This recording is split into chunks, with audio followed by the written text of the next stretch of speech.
ujian akhir semester statistik bisnis. Estimation and confidence intervals. Perkenalkan, nama saya Angela Arapa dengan NIM 210611020552, kelas 2B8 Manajemen, dosen Dr. Imelda Ogi, SE MSI. Yang pertama, menjelaskan estimasi titik. Yang kedua, menjelaskan tingkat kepercayaan. Yang ketiga, menghitung interval kepercayaan pada rata-rata populasi ketika standar deviasi populasi diketahui. Yang keempat, menghitung interval kepercayaan pada rata-rata populasi ketika standar deviasi populasi tidak diketahui. Yang kelima, menghitung interval kepercayaan pada proporsi populasi. Dan yang keenam, menghitung ukuran sampel yang diperlukan untuk memperkirakan proporsi populasi atau rata-rata populasi. Sampling and estimasi. Alasan pengambilan sampel yang pertama, 1. Menghubungi keseluruhan populasi memakan waktu. Yang kedua, meneliti seluruh item di dalam populasi seringkali terlalu mahal. Yang ketiga, hasil-hasil sampel umumnya memadai. Yang keempat, tes tertentu bersifat merusak. Yang kelima, memeriksa seluruh item secara fisik tidak memungkinkan. Estimasi titik versus interval kepercayaan. Estimasi titik merupakan angka tunggal yang digunakan untuk memperkirakan parameter populasi. Interval kepercayaan merupakan jangkauan nilai yang dibentuk dari data sampel sehingga parameter populasi kemungkinan muncul dalam jangkauan tersebut pada probabilitas tertentu. Interval estimasi interpretation. Untuk interval kepercayaan sebesar 95%, sekitar 95% kesamaan also dan 95% of the sample means for specific sample size will lie within 1,96 standard deviation of the hypothesis population. Contoh, American Management Association ingin memiliki informasi rata-rata pendapatan manajer toko di industri eceran.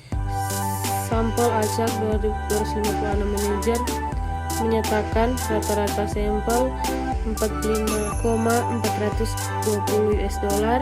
Standar deviasi populasi ini adalah 2,50 $. Yang pertama, berapa rata-rata populasinya? Pada kasus ini kita tidak tahu. Kita hanya tahu rata-rata sampai 45,420 $. Dengan demikian, estimasi terbaik kita dari nilai populasi yang tidak diketahui adalah angka sampel yang sesuai. Jadi rata-rata sampel 45,420 $, merupakan estimasi titik dari rata-rata populasi yang tidak diketahui. Berapa jangkauan nilai yang tepat untuk rata-rata populasinya? Cara biasanya adalah membulatkan titik ujung menjadi 45,169 $, dan 45,671 $. Ini disebut batas kepercayaan. Tingkat kepercayaan adalah 95%, yaitu 45,169 $, kurang 45,671 $. 251 $, disebut sebagai batas kesalahan. Apakah maksud hasil tersebut? Jika dipilih sampel 256 manajer, untuk masing-masing sampel dihitung rata-ratanya dan membentuk interval kepercayaan 95%, kita dapat memperkirakan 95% interval kepercayaan ini memuat rata-rata. Population Standard Deviation. We know that distribution. Pada kebanyakan situasi, sampling standar deviasi tidak diketahui. Berikut beberapa contoh di mana kami ingin memperkirakan rata-rata populasi dan tidak memungkinkan dapat mengetahui standar deviasi populasi. Yang pertama, dekan kampus bisnis ingin memperkirakan rata-rata jumlah jam bekerja mahasiswa paruh waktu yang bekerja tiap minggu. Ia memilih sampel 30 mahasiswa, menghubungi setiap mahasiswa dan menanyai berapa jam mereka bekerja minggu lalu. Yang kedua, dekan mahasiswa ingin memperkirakan jarak tempuh mahasiswa ke kampus. Ia memilih sampel 40 mahasiswa, menghubungi setiap mahasiswa, dan menentukan jarak satu arah dari rumah setiap mahasiswa ke kampus. Karakteristik distribusi. Yang pertama, distribusinya seperti distribusi set, merupakan distribusi kontinu. Yang kedua, distribusinya seperti distribusi set, berbentuk lonceng dan simetris. Yang ketiga, tidak hanya ada satu distribusi T, tetapi serumpun distribusi T. Seluruh distribusi T memiliki rata-rata 0, tetapi standar deviasinya berbeda-beda sesuai ukuran sampel M. Yang keempat, distribusi lebih tersebar dan lebih ada di tengah daripada distribusi normal baku. Namun semakin ukuran sampel bertambah, distribusi T mendekati distribusi normal baku karena kesalahan dalam penggunaan S untuk memperkirakan menurut dan N dengan sampel yang lebih banyak. Yang berikut example. Pabrik ban ingin menyelidiki tebal jejak ban produksinya sampel 10 ban yang menempuh 50 mm, menyatakan rata-rata sampel jejak yang membekas adalah 0,32 inci. Dengan standar deviasi 0,09 inci, gunakan interval kepercayaan 95% untuk rata-rata populasi.